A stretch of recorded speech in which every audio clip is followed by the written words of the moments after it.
John 8 says, "Ye shall know the truth, and the truth shall make you free." How do most people decide what is true? Think about that with us today and how parents can help their children navigate this changing world. Welcome to Weekend Connection.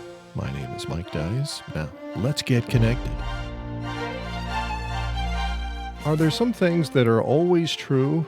What about the idea of tolerance? Is that a goal we should be supporting? And how do we teach our children right from wrong in a society that rejects absolute truth?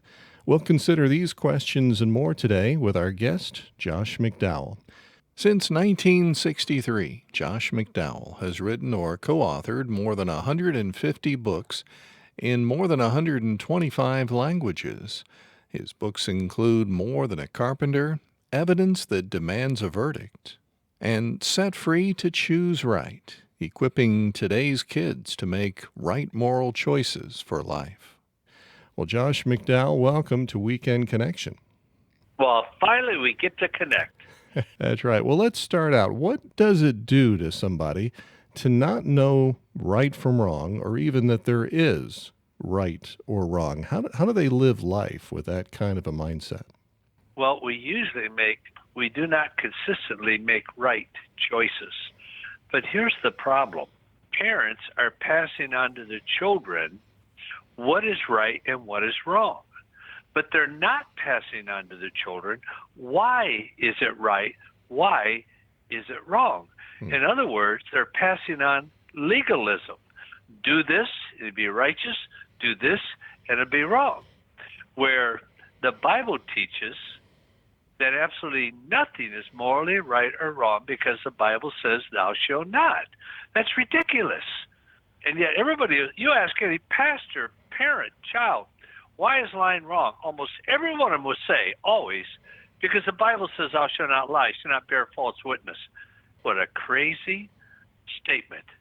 Because nothing is morally right or wrong because the Bible says thou shalt not. And what we need to do is help parents, and the church should be doing this, help parents to understand not just what is right and what is wrong, but why is it right? Why is it wrong? Otherwise, we're teaching our children legalism instead of teaching them relationship, right from wrong out of relationships. And so that's why I'm trying to get parents to understand, first of all, themselves, why are things right? Why are things wrong? Why is lying wrong? I've never found anyone in the Right to Life movement that can give me an intelligent answer of why killing is wrong. Almost every one of them will say, because the Bible says thou shalt not kill. And I'll go, false. All right. Well, that's a very good question. If it's not based on the Bible says don't do it, so it's wrong, why is it wrong then? Well, there's two questions here. First one, is lying wrong because the Bible says thou shalt not lie? 90% of believers agree with that. Or does the Bible say thou shalt not lie because lying is wrong? But it's not wrong because the Bible teaches it. Then why in the world is it wrong? Very simple. Lying is wrong because it's contrary to the person, character, and nature of God. God is truth. Anything that coincides with the just, righteous nature of God is right. That which does not coincide with the holy, just, righteous nature of God is false. You see, the Bible is not the standard. The person, character, and nature of God is the standard. See, this is where so many Christians hold up their Bible and say, here you have all the answers. Here's where you have life. And I go, oh, that's crazy. You don't have life in the Bible. It's a book. Look, people disagree with that. Pastor, I said, look, the religious leaders are saying to Jesus, we have the scriptures. We know right from wrong. We know what to do. And Jesus said, you have the scriptures. And in them, you think you have life? How Jesus said? He said, no, you have life in me. See, the Bible wasn't given to give us life. The Bible was given to point us to Christ, who is our life. And so the Bible is a guideline to know him. We're not to worship the Bible. We're to worship the God of the Bible. How do we know that? The Bible. How do we do that? The Bible tells us how. That's the purpose of the Bible to point. And with our children, we can't just take them back to the Bible. We've got to take them back to the person, character, and nature of God. Otherwise, you're teaching legalism. Now, I'm not saying the Bible is legalistic. What I'm saying is so many that teach the Bible, they teach it legalistically. We take them back to the Bible so they might know the person, character, and nature of God. Then we're raising them out of a relationship, not out of legalism. We're talking with Josh Mc Dowell, apologist and author of Set Free to Choose Right. Let's talk a little bit about moral relativism, or the idea of absolute truth. I hear people on the news. On the one hand, they say something like, well, sexual predators need to be shamed, held accountable, imprisoned. And on the other hand, they may say, well, there's no real absolute truth. Well, if all beliefs are equal, then how can you say anything is wrong? Is that what we're dealing with in society, that people just have a hard time pinning down what's right and wrong? Yes. They really don't have a tough time. They just do it wrongly. Tolerance teaches, which is the number one virtue in the world today, that all values, all belief, all lifestyles, all claims to truth are equal. And therefore, you cannot say to another person your values, your belief, your lifestyle, your claim to truth is wrong, because they'll say, where's your external reference point? There's only personal opinion and personal perspective. Now it's narrowed down to personal feelings. Now, in today's culture, especially, Mike, of those 21 years old and younger, which are children we're trying to raise, to them, there's two basic absolutes.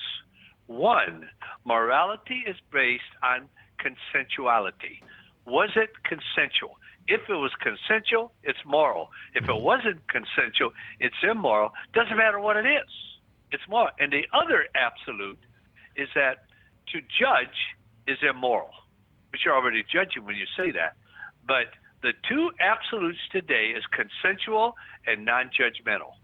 And so that would pretty well justify anything in life, even rape, it would justify. But our children are raised that way, are grown up that way in culture. So what we need to do, Mike, is the church, which you and I are part of the church, needs to help the parents train that single mom, single dad, married mom and dad on how to teach truth to their children. And this is why I wrote Set Free to Choose Right, so that we might teach it out of a relationship with a personal God than out of legalism. The Bible is not legalistic, but so often the way it's taught legalistically. This is why it's so important that the Bible be true. This is why I spend so much of my time in apologetics showing that you can trust the Bible. It's accurate, it's reliable, and it's true. Now, why is that so important then? Because of this. If the Bible is not accurate in the way that it explains to us how we worship God, how we know God, who God is, we can't trust anything. This is why it's so important we understand the Bible is infallible. Now, in your book, you talk about some things that start with C, and I think this might be a good place to start to talk a little bit more about how parents can guide their kids. And one of those C's is consider the choice. What does that mean when you talk about consider the choice? You know, Mike, one thing I like about interviews with you, and I'm serious in it, you're always so logical in your questions. You really are. It's every question you have builds upon the previous one, and that's what you've done here. I taught my children 4 C's to make right choices. Now you have to understand, Mike, you've got to teach these things over and over and over again until it becomes a part of yours and your children's DNA, where it just becomes natural to you. And like you brought out, the first C is consider the choice. You have a choice here. You have 1, 2, maybe 3 options, 3 choices you can make on this. Then look at the positive, the negative, look at the consequences. Now, once you've done that, then the second C is compare to God. Compare that choice, the decision, with a person, character, and nature of God. For example, if it's a choice about justice, injustice, whatever, then you compare it to God. You see that God is just. So anything contrary, the person, character, and nature of God is false. So if you make that decision and it results in injustice, then that is wrong. So the first C, you consider the choice. Second, compare it to God. Now the third C, Mike, is the tough one for all of us, not just kids. Commit to God's way. Mm-hmm. That can be the tough one. If one, you understand this is the right choice to make, but are you willing to make it and even pay the price of making a right choice? And then the fourth one is the most fun one. Count on God's blessing to protect you and provide for you. It is so important, and I help parents through the book to do this, to point out on different choices of how God protects and provides when we make the right choice. I think the bottom line is that nobody really wants to live in a world where there's no right and wrong, do they? They may have a different set of rules and how they come to them, but we all want to have some standards.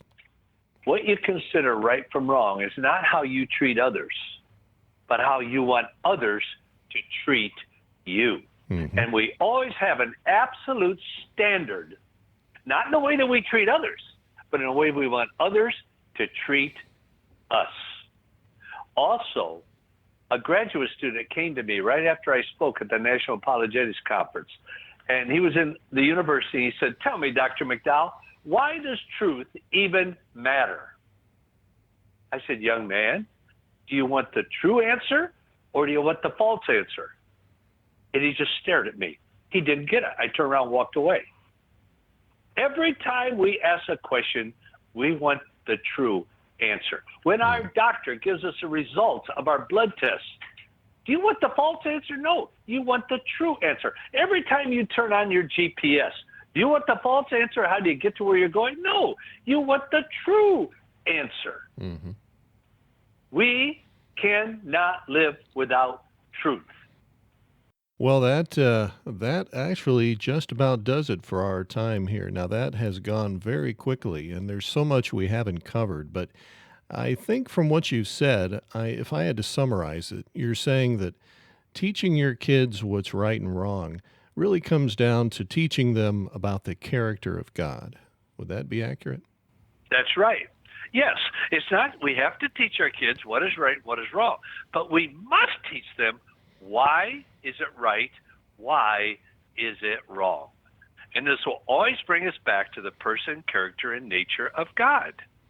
Josh Mc Dowell has written or co-authored 157 books in 128 languages. Set free to choose right. Josh Mc Dowell. Find out more at josh.org. Easy to remember. Josh, JOSH.org. Thank you, Josh, for sharing with us today. Oh, Mike, thank you for the privilege. Well, this is Mike Dyes. Join us again next week for Weekend Connection. Thank you for listening to this feature, a production of BBN, the Bible Broadcasting Network. BBN provides 24-hour Christian programming, great Christian music, and Bible teaching. Listen to BBN by clicking the link in the description.